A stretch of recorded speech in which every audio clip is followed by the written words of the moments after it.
Hello guys, welcome back to my channel Pratham Chopra this side.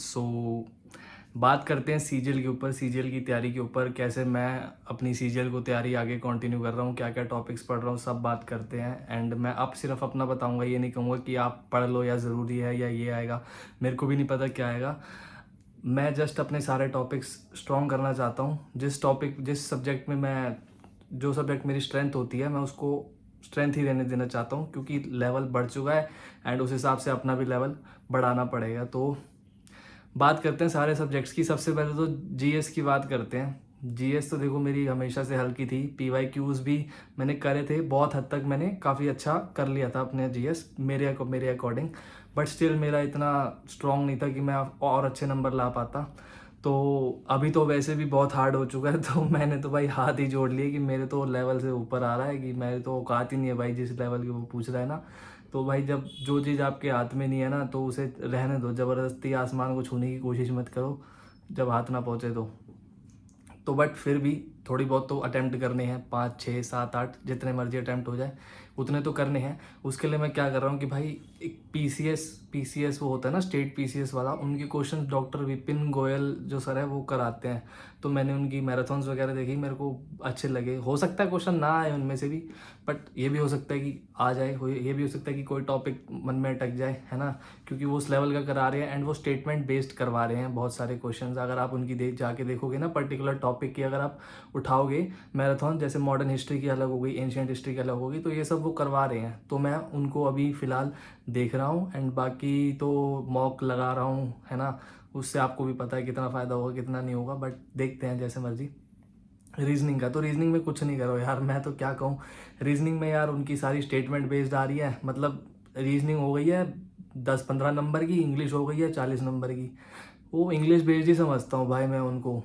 अगर आप उसकी लैंग्वेज समझ गए ना, क्वेश्चन की लैंग्वेज इंग्लिश है, अगर आप वो समझ गए तो आपको आंसर हो जाएगा, वरना नहीं होएगा। सीधी सीधी बात है। तो रीजनिंग में जो इनके लॉजिकल क्वेश्चन आ रहे हैं उसके लॉजिक बन नहीं रहे हैं, उसका मैं भी कुछ कर नहीं सकता, आप भी कुछ कर नहीं सकते। तो रीजनिंग नॉर्मल अपनी मॉक में दो, कुछ उसके अंदर हार्ड करने की ज़रूरत नहीं है। अगर उसके अंदर 20 क्वेश्चन ही हो रहे हैं तो आपसे भी 20 ही होंगे, टॉपर होगा उससे भी 20 ही होंगे, उसकी कोई दिक्कत बात नहीं है। एंड बात रही इंग्लिश की, मैथ्स क्लास में करेंगे। बात रही इंग्लिश की, तो इंग्लिश के भी लॉन्ग क्वेश्चन आ रहे हैं, वैसे ही तैयारी रखते हैं।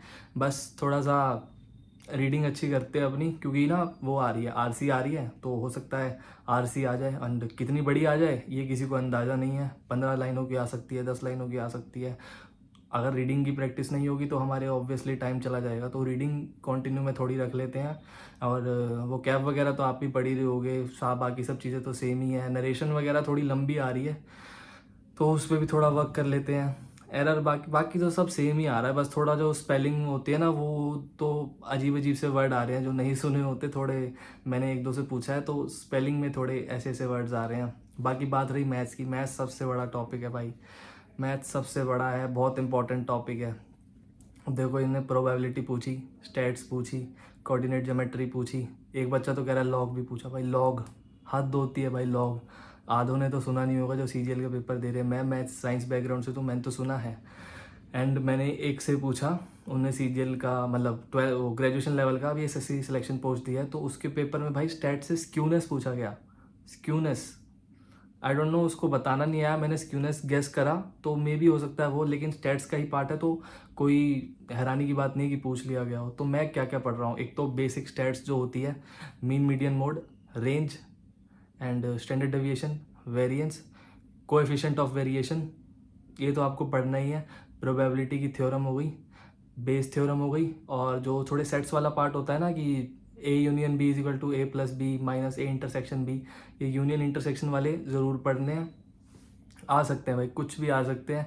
एंड मेरे को प्रोबेबिलिटी के अंदर लग रहा है कि अगर ये लेवल बढ़ा रहे हैं ना, तो एक डिस्ट्रीब्यूशन होता है बाइनोमियल डिस्ट्रीब्यूशन, वो पूछ सकते हैं। ये ना पूछे वो कोई बात नहीं, लेकिन बाइनोमियल डिस्ट्रीब्यूशन पूछ सकते हैं। फैक्टोरियल पे बेस्ड होता है वो, फैक्टोरियल तो आप सबने पढ़ा ही होगा, क्योंकि आप प्रोबेबिलिटी में इतना तो जानते होंगे फैक्टोरियल का। तो उसमें वो पूछ सकते हैं बाइनोमियल डिस्ट्रीब्यूशन, तो उसको ज़रूर कर लीजिएगा। ना पूछे वो अलग बात है, लेकिन तैयारी तो होनी चाहिए।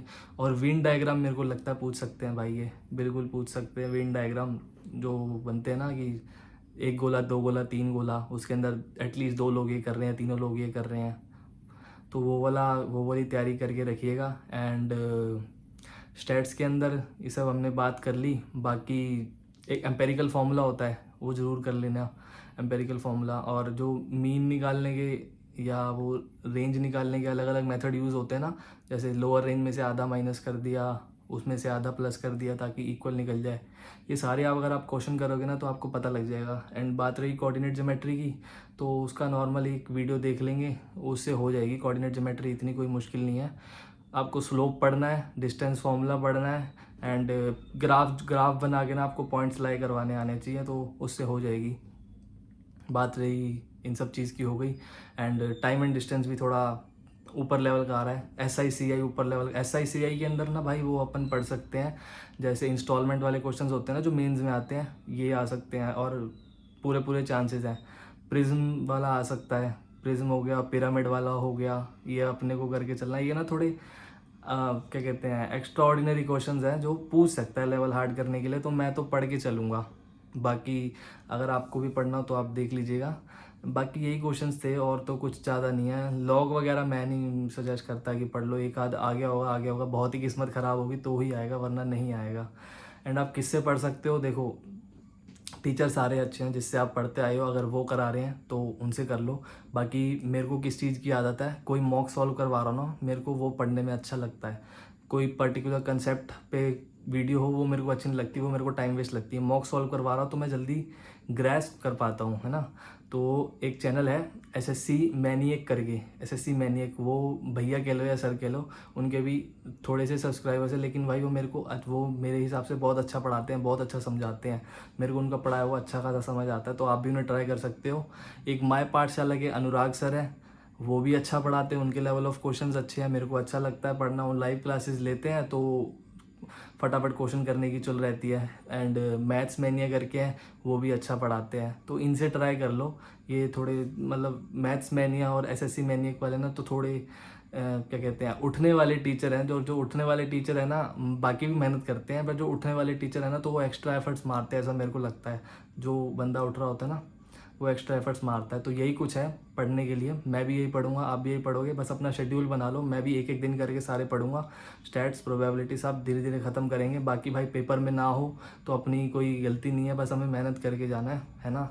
और यही थे टॉपिक्स, तो यही मैं पढ़ूंगा, ज़्यादा कुछ है नहीं। बाकी GS भाई मैं ज़्यादा हाथ नहीं लगाने वाला, मेरे बस की नहीं है वो, मैं तो सीधा कह रहा हूँ। कुछ जीरो भी आ जाए ना मेरे उसके अंदर तो कोई बड़ी बात नहीं है। So that's it about the video. Thank you.